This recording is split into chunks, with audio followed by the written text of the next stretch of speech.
Pemirsa Pengadilan Tata Usaha Negara atau PT-UN Palembang yang menyidangkan perkara lahan seluas 3.600 meter persegi dengan tergugat 1 BPN Palembang dan tergugat intervensi Margaret Robbie akhirnya dimenangkan oleh pihak penggugat yaitu keluarga almarhum Syaidina Umar.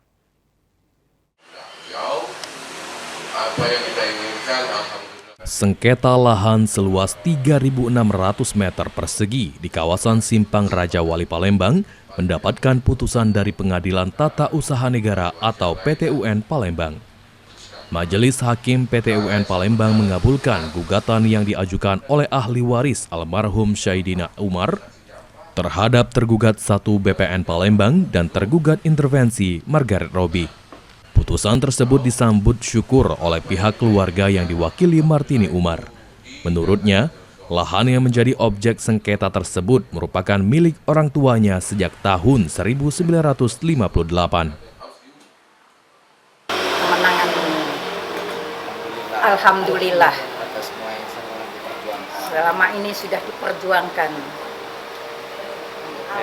Memang beli dari sudah lama Bu ya, lahan memang milikannya. Milik orang tua kita? Ya, milik orang tua saya.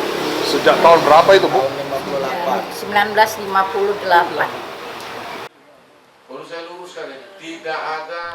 Sementara itu, kuasa hukum ahli waris Syaidina Umar, Fahmi Ragib, didampingi Roy Livriandi dan Dio Ramanda menjelaskan, dalam amar putusan hakim, gugatan penggugat dikabulkan seluruhnya. Majelis Hakim juga menyatakan sebanyak 21 sertifikat hak milik atau SHM yang menjadi objek sengketa dinyatakan batal dan tidak sah, serta harus dicabut. Putusan dari gugatan kami ya nomor 8/G/tahun 2026 tanggal 26 Januari 2026. Dalam perjalanan itu alhamdulillah hari ini putus dengan amarnya menyatakan gugatan para penggugat, para ahli waris yang kami kuasai, yang kami wakili diterima seluruhnya, dikabulkan dan menyatakan sebanyak 21 SHM milik tergugat yang dikeluarkan oleh tergugat, dalam hal ini kantor kota, dinyatakan batal dan tidak sah dan harus dicabut. Demikian.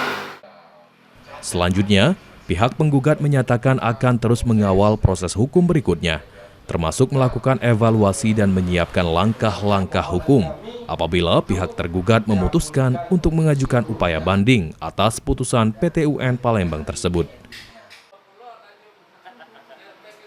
Tim Liputan, PAL TV.